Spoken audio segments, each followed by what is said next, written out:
नमस्कार दोस्तों। जैसा कि आपको मालूम है कि 22 दिसंबर से बिहार सिविल कोर्ट का क्लर्क पोस्ट का जो पोस्ट है उसका एग्ज़ाम होने वाला है, ठीक। और 9 दिसंबर से सभी लोग अपना एडमिट कार्ड डाउनलोड कर सकते हैं, तो समय बहुत कम है। उसके बिहाफ पर मैं बिहार सिविल कोर्ट का प्रीवियस ईयर का सॉल्व पेपर लेकर आया हूँ। प्रैक्टिस सेट है, ठीक है, आप इसको कर लीजिए, ठीक है। अच्छा है, मैं रेगुलर करवाऊँगा, इसको कंप्लीट करवा दूँगा। कुछ इंपॉर्टेंट जो प्रीवियस ईयर के क्वेश्चन कहाँ कहाँ से किस चैप्टर से कितना प्रश्न बने हैं ये आपके लिए बहुत इंपॉर्टेंट है।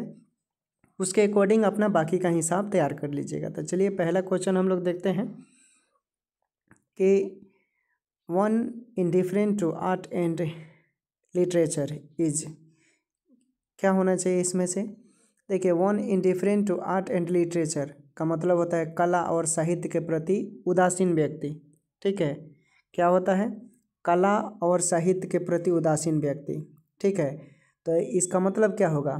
यानी अशिक्षित व्यक्ति, ठीक है, या अबौधिक व्यक्ति होना चाहिए right answer.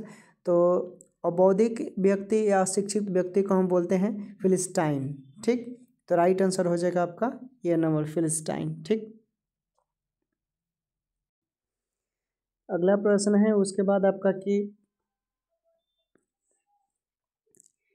A narrow piece of land connecting to large masses of land, इसका मतलब होता है भूमि के दो बड़े टुकड़े को जोड़ने वाली एक संकीर्ण स्थल पट्टी। अब बताइए इसमें से इसका क्या राइट आंसर होगा। तो देखिए इसका राइट आंसर हो जाएगा स्थमस। क्या होगा? स्थमस। इसका मतलब होता है स्थल, स्थल जो होता है ना, स्थल मरुद्ध, उसको बोलते हैं। उसके बाद है ओपन टू इंजरी और क्रिटिज्म, क्रिटिज्म या क्राइटिज्म बोल सकते हैं आप। ओपन टू इंजरी, तो इसका मतलब क्या हुआ? यानी असुरक्षित या कमज़ोर बोलते हैं उसको। तो इसके बिहाफ पर इसका राइट आंसर होना चाहिए वल्नरेबल, ठीक, वल्नरेबल। तो वल्नरेबल का भी मतलब होता है असुरक्षित या कमज़ोर बोल सकते हैं, ठीक। तो राइट आंसर हो जाएगा आपका सी नंबर। उसके बाद शांत सत्य लेकर चलते हैं। ये 11 नंबर देखते हैं। इसमें एक तरफ इधर भी इधर कर लेंगे, चाहे पहले इसको कर लेते हैं कंप्लीट, ठीक। उसके बाद है आपका कि government by A small group of all powerful person, इसका मतलब क्या हुआ? इसका मतलब हो गया दोस्तों, जो होता है ना कुलीन तंत्र जिसको बोलते हैं, ठीक है ना, कुलीन तंत्र कुल के आधार पे जो होता है, तो उसको अंग्रेजी में क्या बोलते हैं? ओलिग्रेसी बोलते हैं, ओलिग्रेसी बोल सकते हैं, ओलिग्रेकी, ठीक है। तो ये में देखिए दिया हुआ है, राइट आंसर ये हो जाएगा। उसके बाद है one who collects coin as hobby, मतलब शौकिया व्यक्ति जो होता है दोस्तों, शौकिया यानी सिक्कों को संग्रह करने वाला, ठीक ना। शौकिया यानी सिक्कों को संग्रह करने वाले को बोलते हैं। तो उसको अंग्रेजी में हम लोग क्या बोलते हैं? न्यूमिस्टिक बोलते हैं, न्यूमिस्टिस्ट, ठीक है। तो ऑप्शन में डी नंबर में दिया हुआ है न्यूमिस्मैटिस्ट दिया हुआ है, राइट आंसर डी हो जाएगा, ठीक। उसके बाद देखिए 6 से 10 नंबर में आपका जो प्रश्न दिया है, in the following question sentence are given which blanks, खाली जगह दिया है उसको भरना है सही, ठीक है। तो देखिए we should dash opportunity as they arise, तो इसका खाली जगह क्या होना चाहिए? वी शुड हमें करना चाहिए सीज अपॉर्चुनिटी एज द, देखिए सीज का मतलब होता है कब्जा करना, स्नीज मतलब होता है छींकना, कीज मतलब होता है रोकना। तो इसमें से क्या होगा? किस चीज़ को बोल रहा है? तो ये बोल रहा है कब्जा करने वाले के सेंस में, ठीक ना। तो बी राइट आंसर हो जाएगा सीज। उसके बाद 7 नंबर है the sentence the students aren't prepared dash the examination. अब ये तो आसान है, द स्टूडेंट्स आरंट प्रिपेयर्ड, क्या क्या लगेगा इसमें? प्रीपोजिशन लगना चाहिए, टू टेक द एग्जामिनेशन। तो right answer to take the examination होना चाहिए, ठीक है। तो उसके अकॉर्डिंग आपका राइट आंसर बी में दिया हुआ है। उसके बाद 8 नंबर में आप देखेंगे, तो उसके बाद है कि we did not dash the programme to be such a huge success, इसका मतलब क्या हुआ? मतलब हमें इस कार्यक्रम के इतने बड़ी सफलता की उम्मीद नहीं थी जितना कोई घटना घट जाता है दोस्तों। बोलते हैं ना, जैसे लास्ट बॉल पे 6 रनों की ज़रूरत होती है और आप चौका मार देते हैं, आपको उम्मीद नहीं, तो उसको बोलते हैं हमें इस कार्यक्रम के इतने बड़ी सफलता की उम्मीद नहीं थी जितना हो गया। ठीक है। एक्सपेक्ट मतलब उम्मीद करना, आशा करना बोलते हैं। एक्सेस मतलब पहुँच या प्रवेश को बोलते हैं। एक्सेप्ट मतलब स्वीकार करना, अपनी गलती को स्वीकार करना है, ठीक। तो यहाँ पर इसके अलावा राइट आंसर क्या होना चाहिए? एक्सपेक्ट, EXD वाला। तो इसका मतलब क्या हुआ कि के अलावे या उसको छोड़कर होता है, ठीक है। तो उसको छोड़कर जो मैंने कल्पना किया था वो हो गया। डी राइट आंसर हो जाएगा 8 का। उसके बाद है the government in bid make Bihar a preferred investment destination has dash major scheme to create infrastructure at different stages. तो यहाँ पर जो सेंटेंस है वो कहने का प्रयास कर रहा है कि भाई जो डेस्टिनेशन है, ठीक है, डेस्टिनेशन के सेंस में है। जैसे आपको अब मीनिंग बता देते हैं कि जो आपका लंच दिया है, ठीक। तो लंच का मतलब क्या होता है? शुभारंभ करना या स्टार्टिंग करना। अपोज मतलब विरोध करना, बाधा डालना उसके अगेंस्ट में, ठीक है। तो ऑप्शन के मुताबिक यहाँ राइट आंसर होना चाहिए लॉन्च्ड, ठीक है। बी नंबर राइट आंसर हो जाएगा लॉन्च्ड। उसके बाद 10 नंबर जो है आपका I suffer from no dash about my capabilities. तो मतलब मुझे अपनी क्षमताओं के बारे में कोई भ्रम नहीं है, मतलब मेरे पास ऐसा कैपेसिटी है कि मैं कर सकता हूँ कुछ भी, इसका मतलब ये हुआ, ठीक। तो उसके अकॉर्डिंग यानी क्षमता की बात बोल रहे हैं, इसमें कोई संदेश नहीं है, भ्रम नहीं है, गलतफहमी नहीं है। तो इसको अंग्रेजी में क्या बोलेंगे? इल्यूशन बोलेंगे, ठीक है। तो राइट आंसर सी हो जाएगा ILLUSIONS, ठीक। अब चलिए आगे देखते हैं। अब यहाँ से जो सेंटेंस है आपका बोल रहा है in the following question out of the 4 alternative choose the one which best express the meaning of the given word as the answer, ठीक है। एक जो है वो इसके बारे में बताया है वो सबसे अलग होगा, उसी को इसमें करना है, उसका उत्तर बताना है। जैसे डिलीजेंट दिया है, ठीक है, कई लोग डिलीजेंट पढ़ते हैं, डिलीजेंट होगा इसको, ठीक। तो इसका मतलब होता है परिश्रमी। तो इसका करेक्ट साइनोनिम जो होगा, साइनोनिम क्या होगा? हार्ड वर्क होना चाहिए। तो right answer hard work B हो जाएगा, ठीक है। बी राइट आंसर, ये बी राइट आंसर हो जाएगा। उसके बाद 12 नंबर प्रॉक्सिमिटी। प्रॉक्सिमिटी जो दिया है, प्रॉक्सिमिटी इसका मतलब होता है निकटता, नियर अबाउट जिसको बोलते हैं, ठीक है। तो इसका साइनोनिम्स क्या होगा? तो इसका साइनोनिम्स हो जाएगा आपका ग्रॉम्पी, ठीक है, ग्रॉम्पी हो जाएगा। अब देखिए आपका कितना नहीं, इसका 12 नंबर का बताना है ना, प्रॉक्सिमिटी का, सॉरी मैंने 13 नंबर का बता दिया।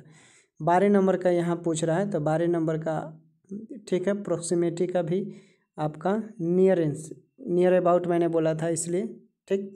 उसके बाद इसका तो बता ही दिया। गार्लुअस का मतलब जो टॉक्टिव होता है, बातनी जिसको बोलते हैं, तो इसका साइनोनिम्स क्या हो जाए? ग्रॉम्पी मतलब तुनक मिजाज का जो होता है उसको बोलते हैं। इसके बाद है जेनित, ठीक है। जेनित का मतलब क्या होता है? जेनित मतलब चरम बिंदु या प्रकाष्ठ बोलते हैं। इसका साइनोनिम्स क्या होगा? इसका पिनेकल हो जाएगा, ठीक है, पिनेकल। इसका मतलब होता है शिखर या चोटी जिसको बोलते हैं, ठीक। आगे देख लेते हैं। आगे आपका दिया है 15 नंबर का फैलेसी, ठीक है। तो इसका मतलब होगा, इसका मतलब होता है भ्रम या भ्रांति, ठीक है ना। तो इसका सिनोनिम्स मिस्टेकन या बिलीफ बोल सकते हैं हम। तो ऑप्शन के अकॉर्डिंग देखिए दिया हुआ ये राइट आंसर मिस्टेकन बिलीफ। उसके बाद है in the following question 4 alternative are given for the item, ठीक है, या फेल्स। तो इसी को बताना है इसमें कौन होगा, जो बोल्ड कलर में दिया है, ठीक। और ऊपर कर देते हैं। तो देख लीजिए the secretary had the information at her finger tips. तो at the finger tips idiom का अर्थ हो गया रेडली अवेलेबल यानी सहज उपलब्धता। तो राइट आंसर क्या हो जाएगा इसमें से? रेडली अवेलेबल हो जाएगा। उसके बाद 17 है, तो 17 का right answer consoling her daughter the mother said that there was no use crying over a spilled milk. ठीक, तो इसका इसमें आइटम या फेज क्या होना चाहिए? तो इसका हो जाएगा क्राइंग ओवर स्पिल्ड मिल्क। इसका मतलब कि जैसे आपका होना चाहिए इसके according A complaining about on event that can not be change. Right answer ये हो जाएगा। उसके बाद देखिए ग्रामर पर आपको कमांड होना चाहिए तभी इसमें अंग्रेजी बनेंगे। ठीक है, अगर बेसिक दिक्कत होगा तो फिर नहीं बन पाएगा। To take the bull by the horns, तो राइट आंसर हो जाएगा इसका टू फेस डेंजर। क्या हो जाएगा? To face danger. उसके बाद आगे देख लीजिए, आगे है आपका she keeps blowing hot and cold and therefore nobody can defend her for long. तो इसके अकॉर्डिंग का राइट आंसर होना चाहिए being friendly at one moment and unfriendly at next. Right answer C हो जाएगा। ठीक, आगे देख लेते हैं। उसके बाद देखिए, ठीक है, उसके बाद आपका दिया है इनस्पाइट मतलब थूकना होता है of his recent financial troubles Ashok has not learn to cut his. देखिए एक दो प्रश्न अगर मुझसे मिस्टेक होगा तो आप सुधार कर लीजिएगा। देखिए ठीक ना, कोई भी इंसान होता है उसे एक दो गलतियां होती है तो उसको उतना, अगर मुझसे कोई एरर हो जाता है तो उसको आप सुधार कर लीजिएगा। ठीक है, तो देखिए इसका राइट आंसर क्या हो जाएगा? इसका राइट आंसर हो जाएगा live with in his income. ठीक, राइट आंसर हो जाएगा। ठीक, उसके बाद है 21 से 25 नंबर जो है इसमें आपको बताना है, 4 गो है उसमें से एगो डिफरेंट है। ठीक है, तो 21 नंबर में देखिए कौन डिफरेंट है। तो 21 नंबर में देखिए जो डिफरेंट है ये सबसे टेरिटोरियल। ठीक है, ये क्या है? अलग है सबसे। उसके बाद 22 नंबर टेरिटोरियल का मतलब होता है क्षेत्रीय, जैसे हो गया उसको बोलते हैं। ठीक है ना, क्या हो जाएगा? क्षेत्रीय। फार्मेसी तो औषधशाला पता ही होगा। रैप्चर की बात करें तो उमंग या खुशी की बात होती है। रिमाइंडर सेसफल होता है। ठीक, उसके बाद 22 में देखिए, तो 22 में सबसे अलग कौन है? तो इसमें देखिए 22 में आपका राइट आंसर होना चाहिए प्रिविलेज। ठीक है, ये सब देखिए ये क्या है? मिस स्पेलिंग वाला है, उसको ही पहचानना है इसमें। ठीक है ना, कि कौन गलत स्पेलिंग वाला है। तो प्रिविलेज जो है इसका क्या है? ये इसमें गलत है, मिसपेल्ड वर्ड है। ठीक है, प्रिविलेज का स्पेलिंग होता है PRIVILEG, एक के जगह ई होगा। सुविधा या सौभाग्य होता है। ठीक, तो राइट आंसर क्या हो जाएगा? सी हो जाएगा। उसके बाद 23 नंबर में मिसपेल्ड कौन है? तो इसमें हो जाएगा आपका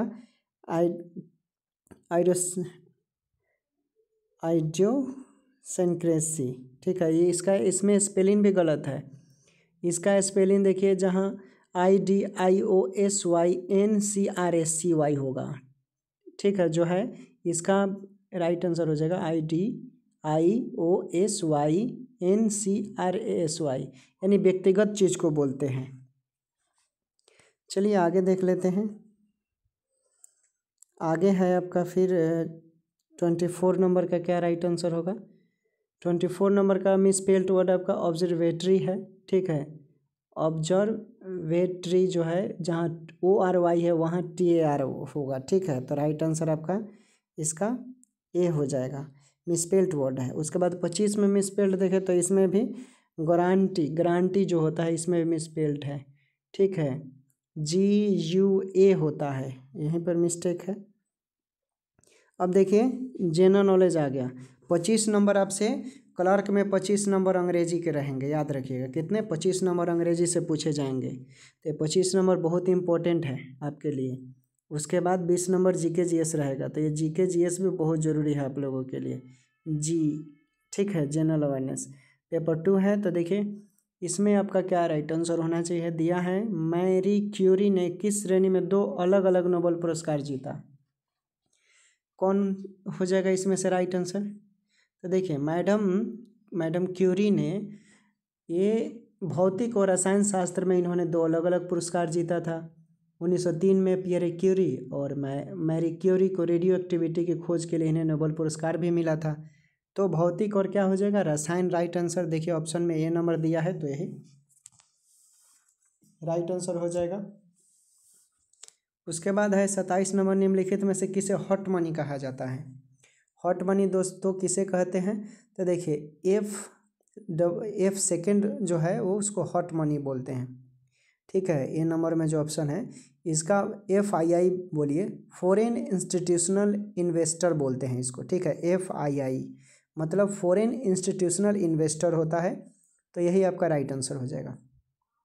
उसके बाद है किस देश का संविधान संसदीय और राष्ट्रपति दोनों प्रकार के सरकार का मिश्रण है। तो देखिए फ्रांस देश का संविधान संसदीय और राष्ट्रपति दोनों प्रकार का ये मिश्रण है। फ्रांस में संसदीय प्रणाली है, आध्यात्मिक प्रणाली है। ठीक है, ये दोनों का मिश्रण है। संसदीय प्रणाली, अगर संसदीय पूछेगा कि संसदीय प्रणाली का जनक कौन देश है, तो यूनाइटेड किंगडम UK बोलते हैं। ठीक, संसदीय प्रणाली को प्रधानमंत्री प्रणाली, सामूहिक उत्तरदायी प्रणाली बोल सकते हैं, मंत्रिमंडल समूह बोलते हैं जिसको। ठीक, तो ये राइट आंसर हो जाएगा आपका C नंबर। उसके बाद है 29 नंबर प्रश्न, अफीम एक पादप उत्पाद है जो डैश से प्राप्त होता है। अफीम एक पादप उत्पाद है जो डैश से प्राप्त होता है, तो क्या हो जाएगा इसमें से राइट आंसर। तो देखिए अफीम एक पादप उत्पाद है, इसका राइट आंसर होना चाहिए आपका इसमें से ऑप्शन के मुताबिक, अफीम एक पादप उत्पाद है, ये सूखे लेटेक्स से प्राप्त होता है। किससे, सूखे लेटेक्स से, तो राइट आंसर डी हो जाएगा। अफीम का मुख्य अवयव क्या होता है, मार्फिन होता है दोस्तों, और मादक द्रव्यों में नशीले पदार्थ जैसे अफीम तथा उससे निर्मित मार्फिन, हीरोइन और कोडीन आदि आते हैं। तो याद रखिएगा सूखे लेटेक्स के रूप में इसका प्रयोग किया जाता है। अगला है आपका कि निम्नलिखित में से कौन वजन की इकाई नहीं है। निम्नलिखित में से कौन वजन की इकाई नहीं है, तो इसमें से देखिए वजन की इकाई पूछ रहा है, तो डाइन वजन की इकाई नहीं है दोस्तों। वजन मतलब ग्राम, द्रव्यमान का ऐसे मात्र किलोग्राम होता है, याद रखिएगा, भुलाने वाला प्रश्न है। उसके बाद देखिए आगे अगर हम देख लेते हैं तो इसमें आपका हो जाएगा प्रश्न नंबर 31, भारत में सबसे बड़ा बाघ अभयारण्य कौन है। भारत में सबसे बड़ा बाघ अभयारण्य की बात करते हैं, नागार्जुन है दोस्तों। ठीक, क्या है नागार्जुन, ये 2016 का प्रीवियस ईयर है। ठीक है, तो उसके अकॉर्डिंग ये आपका उत्तर इसमें हम बता रहे हैं 2016 के अकॉर्डिंग। ठीक, अगर चेंजिंग होगा तो आप देख लीजिएगा। भारत में सबसे बड़ा बाघ अभयारण्य नागार्जुन है। ठीक है, 2016 में प्रश्न पूछा गया है इसलिए।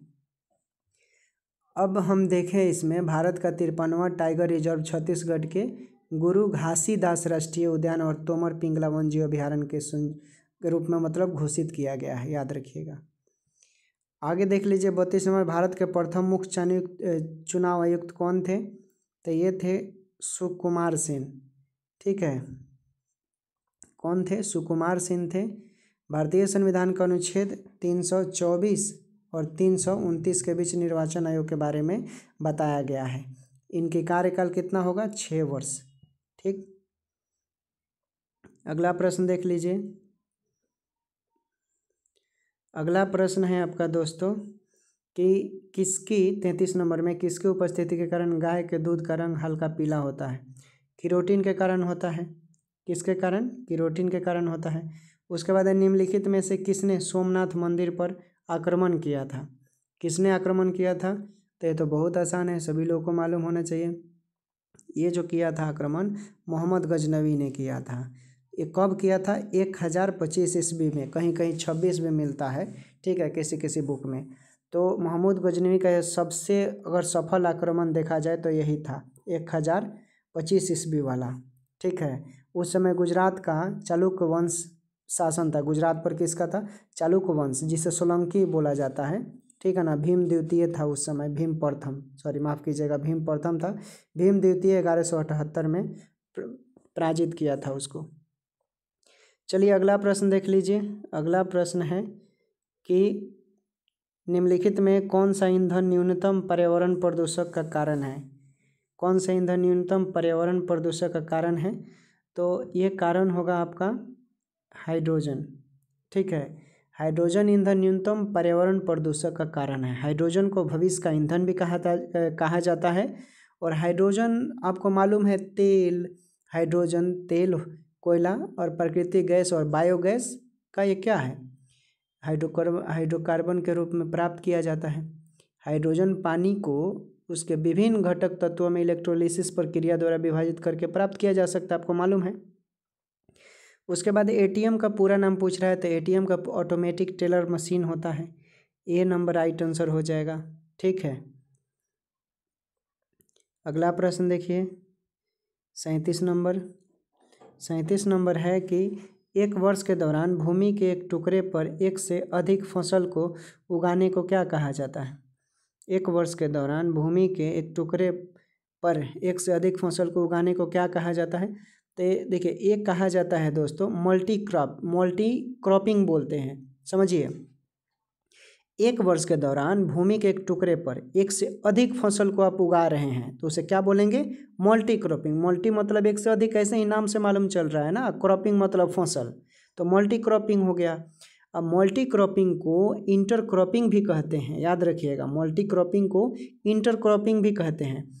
और आपको मालूम होना चाहिए कि ज़्यादा फसल वाला यानी बहुफसल जिसको बोलते हैं, एक से अधिक फसल वाले को क्या मौसम के दौरान एक ही भूमि के एक टुकड़े में दो या दो से अधिक फसल उगाने की पद्धति है हमारे भारत में, याद रखिएगा।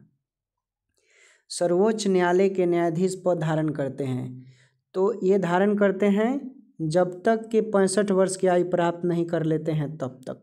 ठीक है, और उच्चतम न्यायालय के न्यायाधीश बनने के लिए न्यूनतम आयु का उल्लेख नहीं है दोस्तों। ठीक है, न्यूनतम आयु का उल्लेख नहीं है, याद रखिएगा, प्रश्न बहुत बार पूछा गया है। उच्चतम न्यायालय के न्यायाधीश को 65 वर्ष की आयु से पूर्व ही महाभियोग, जैसे भारतीय संविधान का आर्टिकल 61 है उसमें महाभियोग की प्रक्रिया है, उसके द्वारा हटाया जा सकता है संसद की सहमति से। ठीक है, उच्चतम न्यायालय के एकमात्र न्यायाधीश वी रामास्वामी जिन पर संसद में महाभियोग लगाया गया था, ठीक है, हटाने का प्रस्ताव लाया गया था उस समय, याद रखिएगा। महात्मा गांधी ने अपनी दांडी यात्रा की शुरुआत कहाँ से किया था, तो ये किया था साबरमती आश्रम से। महात्मा गांधी ने अपनी दांडी यात्रा का शुरुआत साबरमती आश्रम से किया था दोस्तों। और दांडी यात्रा महात्मा गांधी, याद रखिएगा, 12 मार्च 1930 को अपने 78 सहयोगियों के साथ शुरू किया था।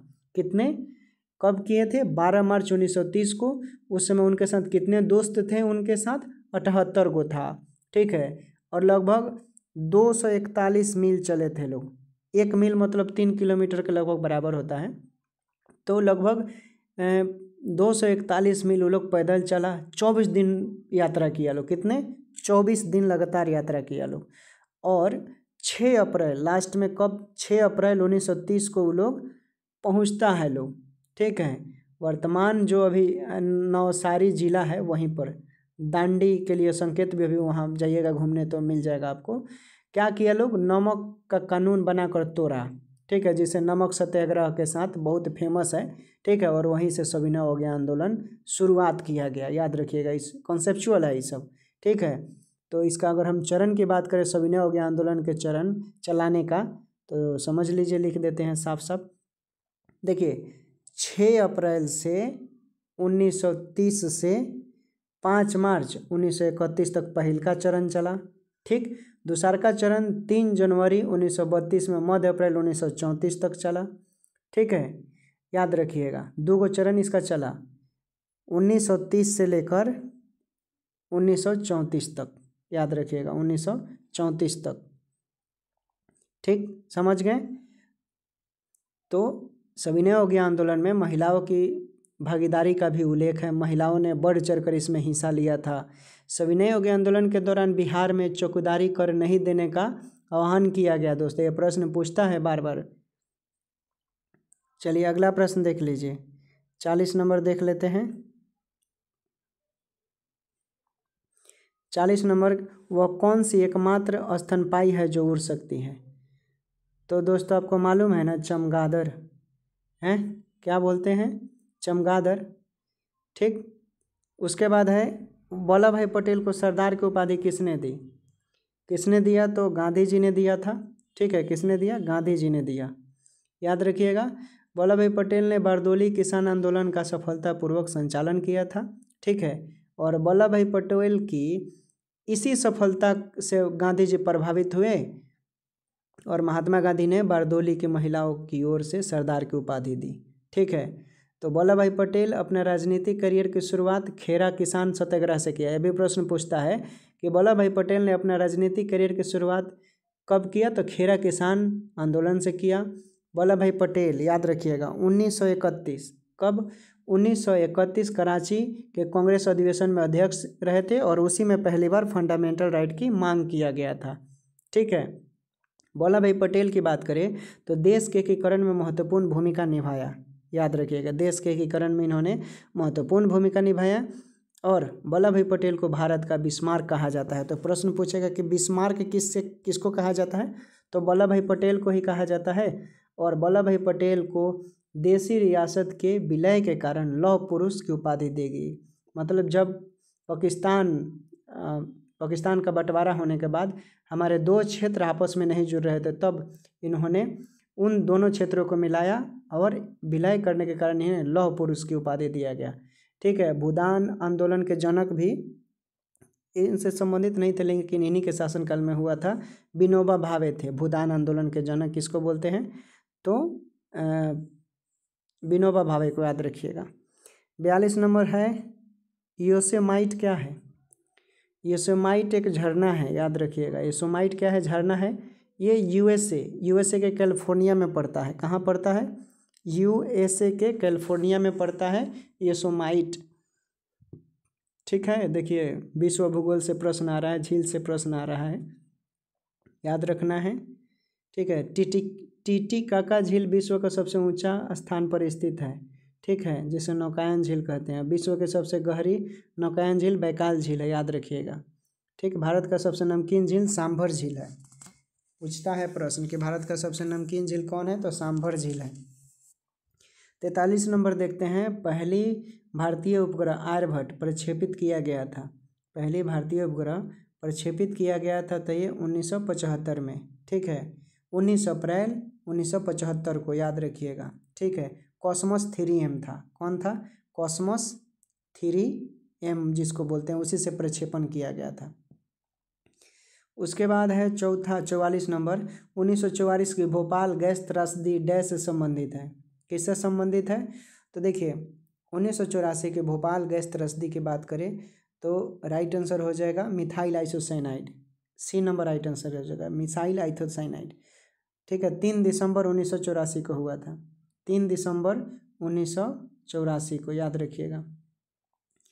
उसके बाद अगर हम बात करें औरंगजेब की मृत्यु कहाँ हुई थी, औरंगजेब की मृत्यु कहाँ हुई थी, 1707 में हुआ था दोस्तों, अहमदनगर में, ठीक है। कहाँ हुआ था, अहमदनगर में। औरंगजेब की मृत्यु अहमदनगर में 1707 मार्च 1707 में हुआ था, ठीक है। औरंगजेब का मकबरा कहाँ है, औरंगाबाद में, याद रखिएगा। औरंगजेब का जन्म 1618 में हुआ था, ठीक है।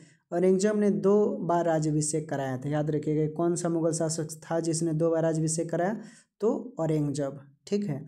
औरंगजेब मुगल वंश का सबसे विद्वान शासक था, ठीक है। कट्टर मुसलमान बोला जाता है। सबसे बड़ा क्षेत्रफल पर शासन करने वाला मुगल शासक कौन था, तो औरंगजेब ही था। सबसे बड़ा क्षेत्रफल पर शासन करने वाला मुगल शासक औरंगजेब था। इसके मरने के बाद मुगल शासन का पतन शुरू हो गया, ठीक है। और सबसे अधिक विद्रोह भी मुगल काल में औरंगजेब के काल में ही हुआ था, याद रखिएगा, इम्पोर्टेंट है सब। उसके बाद देखते हैं, उसके बाद है पाकिस्तान का नाम किसने गढ़ा था, किसने गढ़ा था, तो चौधरी रहमत अली। एक्सपोर्ट, माफ़ कीजिएगा, चौधरी रहमत अली थे, ठीक।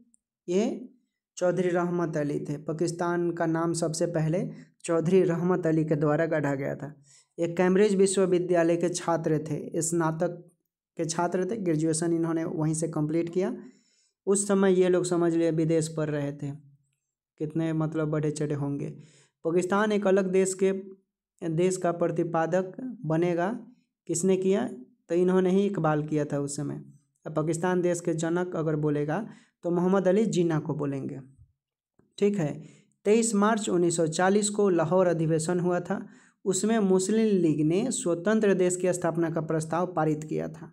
याद रखिएगा, ये प्रश्न पूछता है कि स्वतंत्र देश का, पाकिस्तान देश का प्रस्ताव पारित किसने किया था, मतलब कब किया गया था। तो 23 मार्च 1940 को हुआ था लाहौर अधिवेशन। 23 मार्च 1940 को इस प्रस्ताव का प्रारूप सिकंदर हयात खान ने बनाया था। किसने बनाया था, तो सिकंदर हयात खान ने। और प्रस्ताव प्रस्तुत किसने किया था, तो फजलुल हक ने किया था। किसने, फजलुल हक ने। याद रखिएगा। उसके बाद है 47 नंबर, मिस यूनिवर्स के खिताब की पहली भारतीय विजेता, तो ये तो सबको मालूम होगा दोस्तों, सुष्मिता सेन। ऐश्वर्या राय नहीं, सुष्मिता सेन है। ठीक है, मिस यूनिवर्स का खिताब 1994 में इनको प्राप्त हुआ था। मिस वर्ल्ड का खिताब जीतने वाली प्रथम भारतीय रीता फारिया है। ठीक है, और जो 1966 में मिस वर्ल्ड बनी थी, मिस वर्ल्ड बनने वाले रीता फारिया एशिया की प्रथम महिला है। और भारत की दूसरी मिस वर्ल्ड ऐश्वर्या राय हैं, जो 1994 में बनी थी। उस समय हम लोग का जन्म भी नहीं हुआ था। ठीक है, डायना हेडेन 1997 में मिस वर्ल्ड की खिताब प्राप्त की थी।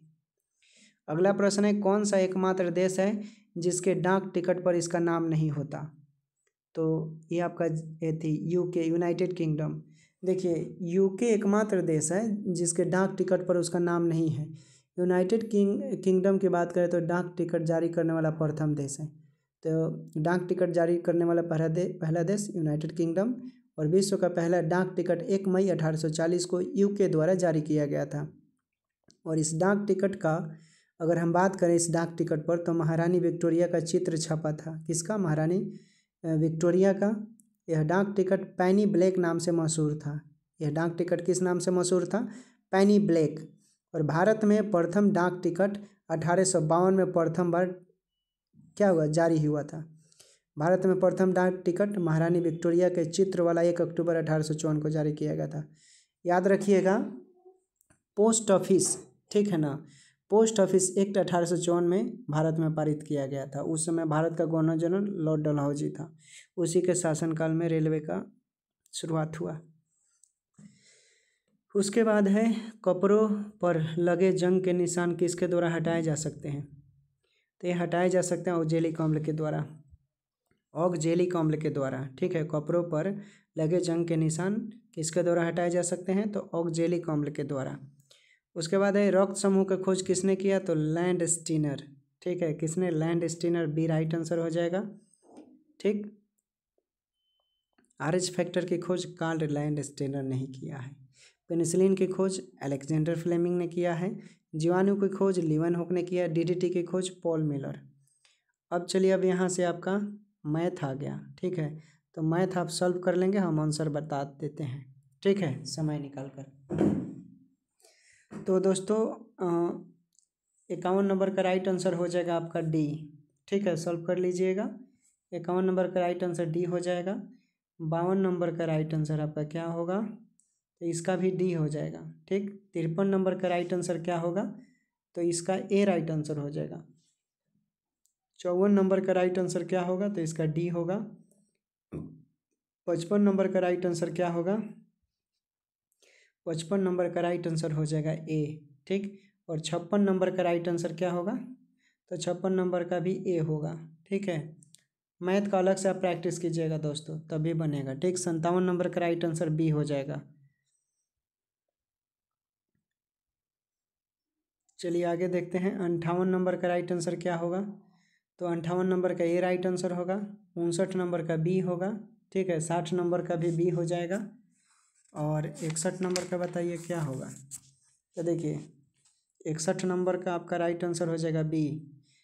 62 नंबर का राइट आंसर क्या हो जाएगा, ए।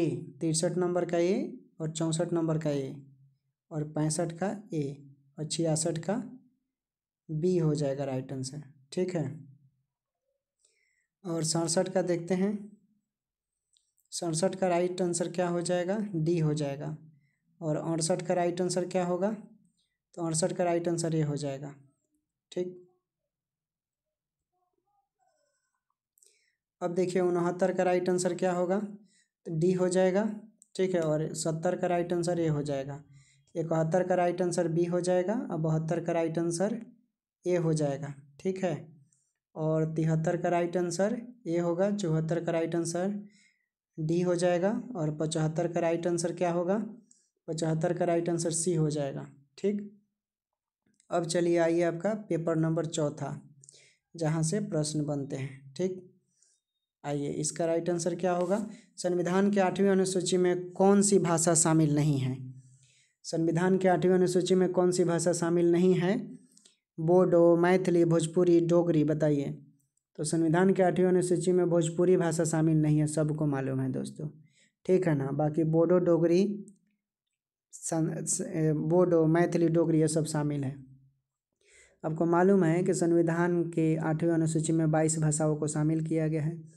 असमिया, बंगाली, गुजराती, हिंदी, कन्नड़, कश्मीरी, कोंकणी, मलयालम, मणिपुरी, मराठी, नेपाली, ओरिया, पंजाबी, संस्कृत, सिंधी, तमिल, तेलुगु, उर्दू, बोडो, संथाली, मैथिली और डोगरी, ठीक। अनुच्छेद 351 में हिंदी भाषा के प्रसार को बढ़ावा देने के लिए संघ के कर्तव्यों का निर्दिष्ट किया गया है। तो कितने अनुच्छेद में? 351 में। और संविधान की 8वीं अनुसूची में अंतिम भाषा के रूप में वर्ष 2003 में 92वां संविधान संशोधन यानी 92 संविधान संशोधन 2003 में हुआ था। उसमें बोडो, डोगरी, मैथिली को शामिल किया गया और संथाली को भी शामिल किया गया था। उसके बाद 77 है, निम्नलिखित में कौन कमल का पर्यायवाची नहीं है? तो कमल का पर्यायवाची कौवलय नहीं है। स्वयंभू शब्द का अर्थ क्या होता है?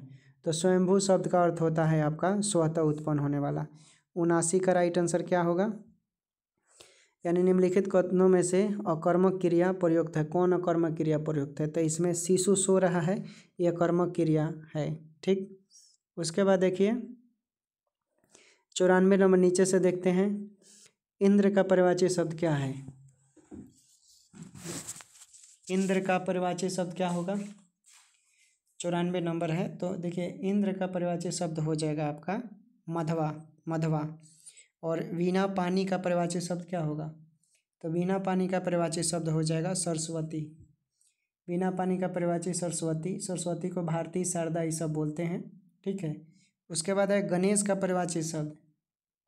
तो गणेश का पर्यायवाची शब्द गजानंद बोल सकते हैं, लंबोदर, विनायक, गजवंदन, मूषक वाहना, मूस पर सवारी करने वाले, ठीक है। उसके बाद आकाश का पर्यायवाची शब्द। तो आकाश का पर्यायवाची शब्द आपका होगा इसमें से व्योम हो जाएगा, ठीक है। आकाश को व्योम, नभ, अंबर, आसमान भी बोल सकते हैं, गगन, ठीक। शून्य भी, शून्य का मतलब ही आकाश होता है। उसके बाद है अन्यास। 90 का क्या होगा? अन्यास में कौन सा समास है? तो देखिए अन्यास में आपका नग समास है। क्या है? नग समास, ए राइट आंसर, ठीक। उसके बाद है सपुरुष। सपुरुष में कौन सा समास है? तो सपुरुष में आपका कर्मधारय समास है। कौन है? कर्मधारय समास। उसके बाद है पाप पुण्य में कौन सा समास है? तो पाप पुण्य में आपका द्वंद्व समास है। कौन सा? द्वंद्व समास। आगे हम लोग लास्ट से ऊपर जा रहे हैं, ठीक है। उसके बाद है 87 नंबर। देखिए देश, देश प्रेम में कौन सा समास है? देश प्रेम में कौन सा समास है? तो देश प्रेम में तत्पुरुष समास है। कौन सा है? तत्पुरुष समास, ठीक, तत्पुरुष। उसके बाद है देवासुर में कौन सा समास है? तो देवासुर में आपका राइट आंसर हो जाएगा, देवासुर में द्वंद्व समास होता है, ठीक है। देवासुर में द्वंद्व समास। 85 नंबर निम्नलिखित में से कौन सा शब्द सादा बहुवचन में प्रयुक्त होता है? निम्नलिखित में से कौन सा शब्द सादा बहुवचन में प्रयुक्त होता है? तो देखिए सादा बहुवचन में जो प्रयुक्त होने वाला शब्द है हम उसको बोलते हैं, यानी इसमें से प्राण को, ठीक है। किसको बोलते हैं? प्राण को। उसके बाद हिंदी वर्णमाला में अंग और अह क्या है? अंग और अह क्या है? तो इसका राइट आंसर क्या होना चाहिए? इसका राइट आंसर हो जाएगा अयोग वाह, ठीक है। अयोग वाह जो होता है ये अंग और अह ये हिंदी वर्णमाला का है, ठीक है। उसके बाद गोस्वामी तुलसीदास की रचना कवितावली किस भाषा में लिखा गया है? कवितावली ये गोस्वामी तुलसीदास ने लिखा है, लेकिन ये किस भाषा में लिखा गया है? ये लिखा गया है ब्रज भाषा में। जानने की इच्छा रखने वाले को क्या कहते हैं? जो जानना चाहता है उसे हम जिज्ञासु बोलते हैं। ठीक, क्या बोलते हैं? जिज्ञासु। उसके बाद है कि आए थे हरि भजन को ओटन लगे कपास, लोकहित का सही अर्थ क्या है? तो इसका सही अर्थ हो जाएगा वांछित कार्य को छोड़कर अन्य कार्य में लग जाना। वांछित कार्य को छोड़कर अन्य कार्य में लग जाना। हिंदी के जिन वर्णों का उच्चारण करते समय केवल श्वास का प्रयोग किया जाता है उन वर्णों को क्या कहते हैं? श्वास, जिसमें सांस की प्रक्रिया होती है। तो अघोष, ठीक है, अघोष, अघोष बोलते हैं। ठीक है, समझिए, हिंदी के जिन वर्णों का उच्चारण करते समय हमें सांस का प्रयोग करना पड़ता है उन्हें अघोष वर्ण कहते हैं। अघोष वर्ण का उच्चारण आपस में झंकृति नहीं होती। ठीक है, जैसे क, ख, च, त, ठ, त, थ, प, फ, ये सब क्या है? इसका उदाहरण है। ठीक है, अब चलिए आगे देखते हैं। उसके बाद है आपका कि कपाल का पर्यायवाची शब्द क्या होता है? कपाल का पर्यायवाची शब्द क्या होता है? तो देखिए, कपाल का पर्यायवाची शब्द माथा होता है। ठीक है, क्या होता है? माथा। उसके बाद है निश्चल का सही संधि विच्छेद कीजिए। निश्चल का सही संधि विच्छेद, तो निह प्लस चल हो जाएगा, डी राइट आंसर। सप्तर्षि का सही संधि विच्छेद करना है। देखिए, संधि विच्छेद से भी आपके 5 प्रश्न आएंगे, याद रखिएगा। क्लर्क में जो संधि विच्छेद टॉपिक है उसको क्लियर कर लीजिएगा, इसमें से 5 प्रश्न आएंगे संधि विच्छेद से। देखिए, सप्तर्षि का सही अर्थ क्या हो जाएगा? तो इसका राइट आंसर हो जाएगा सप्त प्लस ऋषि, सप्तर्षि। 98 नंबर देखिए, मनोयोग का सही संधि विच्छेद क्या होगा? तो मनोयोग का सही संधि विच्छेद आपका हो जाएगा आपका बी, मनो प्लस योग हो जाएगा। प्रत्येक का सही संधि विच्छेद क्या है? निगेटिव मार्किंग इसमें नहीं रहेगा, तो प्रत्येक का राइट आंसर प्रति प्लस 1 हो जाएगा। ग्रीस का सही संधि विच्छेद क्या होगा? तो ग्रीस का सही संधि विच्छेद हो जाएगा आपका बी नंबर, गिरी प्लस इस। ठीक, नीचे दोस्तों आपका आंसर है।